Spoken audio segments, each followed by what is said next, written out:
Deshaun Watson's back. You see that? Deshaun Watson back practicing with the Cleveland Browns, back on the practice field. Let me ask you guys this. Yeah.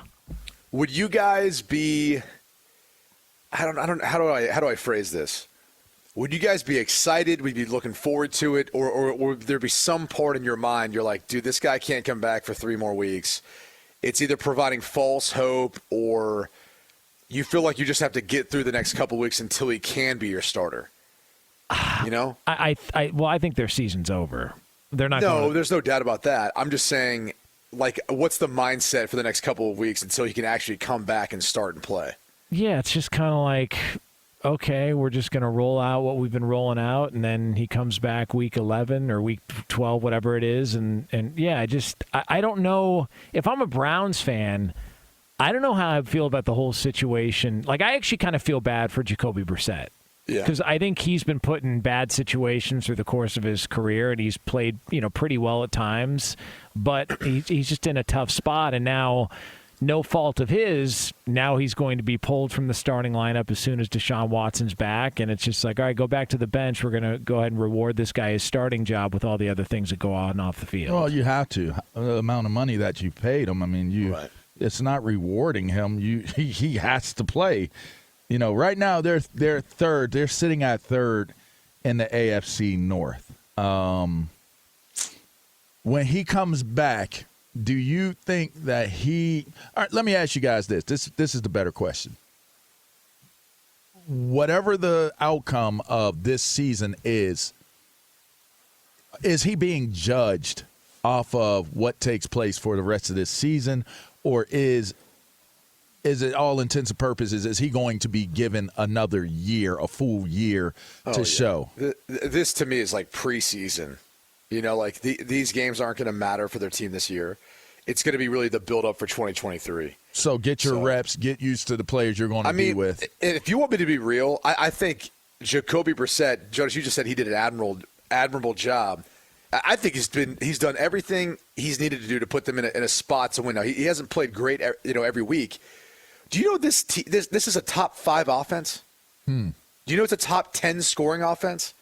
Like, their offense is not the issue. Nick Chubb's a stud. They have talent. Like, their offensive line, when playing well, can be one of the better groups. I mean, they were awful last week versus Miami, but that was like really the first bad game, and they did have a backup playing right guard. But, like, if you look at their defense, they're 31st in scoring. They're in the bottom half in yards. Like, they've been awful.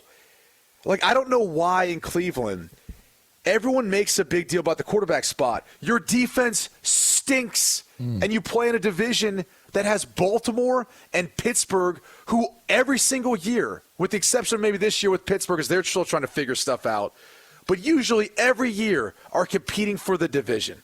And why? Because they've had a foundation on defense forever. And yet the Browns never want to acknowledge the fact that your defense stinks, and it has stunk. It's like that's the one group. Every time someone calls me on a Cleveland radio station talking about the Browns, I'm like, at what point are we going to talk about the defense? At what point do we want to start actually bringing up the fact that in order to win as a quarterback in Cleveland, you have to be a Superman? Because you have to win shootouts. Your defense can't get a stop up 13 points against the Jets and Joe Flacco at home with less than 2 minutes left. Like, you can't get a stop. Like, those scenarios play out nowhere else but Cleveland. Was it 2,100 games had been played in that scenario? It hadn't been since 2000. Yeah. That's the story of this organization, is somehow, some way they're blind to the fact that their roster is still not intact, even with Deshaun Watson playing well. It won't matter. Jacoby Brissett has not lit the world on fire, but he hasn't had to, because they have a rushing attack. They have everything else. They've done enough offensively to give themselves a chance. And people can go back to this past week and go, what about the Dolphins game? Yeah, that's the one that kind of is glaringly obvious. That, yeah, their offense played poorly. The O-line played poorly. Give the Dolphins a credit. They're a good football team. I get that. And look, the Browns have it out for them this week because they're playing in Buffalo. The only difference is it's supposed to be like maybe 6 feet of snow. So we'll see how that plays an impact on the game. But I'm so tired of hearing about, whether it's the quarterback position or everyone expecting Deshaun Watson to save this team. Their defense stinks. It stinks. There's nothing any quarterback or anyone could do for that offense the way their defense is played, and that's been for a long time now. I think the last portion of this season, because look, they've got a couple of games until he comes back. They're at Buffalo, obviously they're going to lose that game. Then they've got Tampa Bay. I would assume they're going to lose that game, and then you get the Texans. I don't know about the Buffalo. What was if it dumps a bunch of snow and it's windy and it becomes Nick Chubb? Dude, last time we had a game like that, I think it was 2008. I think it was 2007, 2008. Was that the 6-3 game? No, it wasn't even 6-3. It was 8-0. Oh, and it was two Phil Dawson field goals and a safety. That's how we got to 8. Yeah. I'll put it this way, though. It was so bad, you could barely see the players from the sideline. Like going up and like warming up before the game, we were throwing passes and we're like, what are we doing? Like, we're not going to be able to throw in this. Like, the receivers had a hard time seeing the ball out of your hand to them from the middle of the field. Like, if you're throwing an out route, they could barely see the ball coming from your hand. That's how much snow there was. It was I've never seen anything like that. I had a bunch of family and everyone that came up in town for it. People were, like, turfing people's yards, slipping and sliding all over the place. Like, they didn't even go to the game. A lot of them ended up hunkering down at my house to watch it because it was like the conditions to drive were so bad. Buffalo got stuck for 2 days, I believe, in Cleveland after that game. So I'm not throwing in the towel on, Cleveland being able to win this game because you never know how the conditions affect this game. And if you were going to say you're having a hard time throwing the football, who does that play to the advantage of? Cleveland, the way they run the football. So we'll see if the weather plays a factor. I could be making a lot about nothing. What year is that? It was like 08, 07. Okay, I got to get on the ball on this because I want to look at some box scores here. Because I'm seeing a 6-3 game. There's a 6-3 game. No, that was 09. Okay. That was in Buffalo in 09. That was a game where DA went 2 for 14 with a pick, and we won 6-3. Now, it was windy there, and there were some drops, but Roscoe Parrish fumbled a punt. He botched a punt that led us into the game-winning field goal. But I've never seen a game like that in my life. And I was just like, wow, we're going to win this game at 6-3, and we've completed 2 passes, and then another one to the other team. Here it is.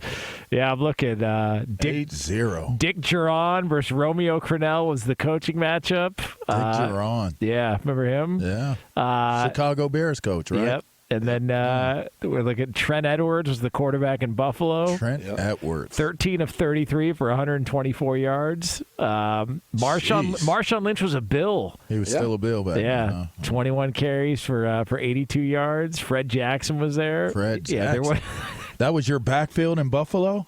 I wasn't on that team. No, I'm saying that was their. I know you were on the Browns. That was their deal. Jeez, yeah, that's a backfield. Derek Anderson was 9 of 24, and then Jamal Lewis. And how about Jason Wright, who's now what's his role in Washington? Is he the GM? Yeah, he's the president. Yeah, he's the president. Yeah, yeah, he was on that Browns team back then. 3 carries. I mean, look at that, man. He had 3 carries for 11 yards. Was that 08? Was that 07? 07. I wonder at what point in the game he got those carries. Yeah. Hey, Phil Dawson, to this day, man, legend. Yeah. That guy could kick in a hurricane. Yeah. It didn't matter. Like, he would find ways of putting that ball through the uprights. Too bad he got disrespected by the organization, but that's another story. I mean, they're just going to give away his jersey to Deshaun Watson like that. Just here, take it, buddy. You're the new number 4. It's disrespect. Makes me sick, as a matter of fact. Wow. It's gross. Wow. All right. So with that being said, is Kevin Stefanski's job safe this year? I think it is. I mean, people were asking me about his play calling and all that. I told you I did a radio interview earlier this week, and I was like, yeah, it should be. I mean, think about the hand he was dealt. I mean, with everything that's happened in the past 12 months, I mean, the guy you traded for and signed this contract, he's not even out there. So how are you really judging him based on how this season's gone? I mean, all things considered, I know they've only won 3 games, but, I mean, they've been pretty competitive for the most part, with the exception of, they got pounded by New England. Like, that was a bad loss. This past week, obviously, bad loss coming out of the bye. But I also think you're getting to that point in the season where they got to play Buffalo, then Tampa. Like, that's a pretty tough stretch. And then you're at Houston, and you get, he's back. Deshaun Watson's back. That's what we're waiting on. He is back. And he's going to get his ass He's booed. laying on his back. Yeah. It's got him in trouble. I wonder, will he be able to make it through healthy if he's not able to get the physical assistance and therapy that's necessary and needed for him to maintain that at the highest level? You think they make him do it like in the training room in front of everyone? Yeah. Just so like they're like, all right. If I'm Deshaun Watson, do you ever get a massage therapy session ever again? Like, honestly, No. you know, if it's me, I get a Theragun and call it a day. Yeah. It's like it's like sending an alcoholic into a liquor store to grab you something. It's a bad idea. Or See, like I ain't gonna WD-40? go- Like a pick me up a WD-40 and a bag of they rolled have that in the golds. liquor store. Yeah. That and a bag of rolled golds, and you're fine. Don't send an alcoholic in there. Was though. it you who bought deodorant in that liquor store Yes, across I the did. street? Said Yes. it had dust on it. Yeah. Yeah. I had You see it had- burnt like said it upon had- application? It burnt. Said it had ferns and fossils and the stick, the It'd gel been sitting stick. there for a Yeah. while, and it didn't even have like a really good Petrified. scent. It was the original scent, Old Spice. Ooh. So there wasn't like any like the new. So it was that red one with the Yes. blue stick. the blue stick. Is there like a half-life on that? I mean, does it not smell as potent or as good as it normally I don't does? know, it That hurt. alcohol probably wears out. Yeah, I would right? assume. Yeah, Yeah. because it's not air locked, is it? Was it air locked? I don't know. Probably not. Yeah.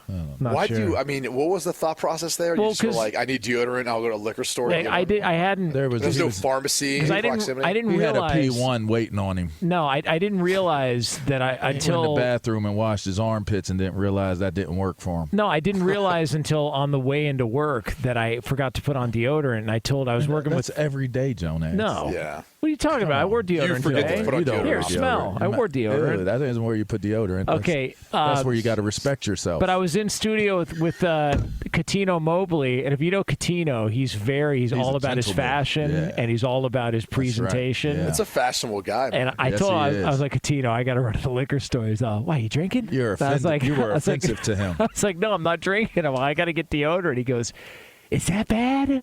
I was like, it's going to get bad. And so I looked out for him, man. That's what a Okay. great partner does, you know? That is good. Yeah, that's why good you that should. you were thoughtful. LaVar, the mean tweet. Yeah. Great partner. Somebody jumped grow on him up. too. Good for you. You guys grow up a little Somebody bit. told him to go ahead and delete yourself. Yeah. It is from Twitter.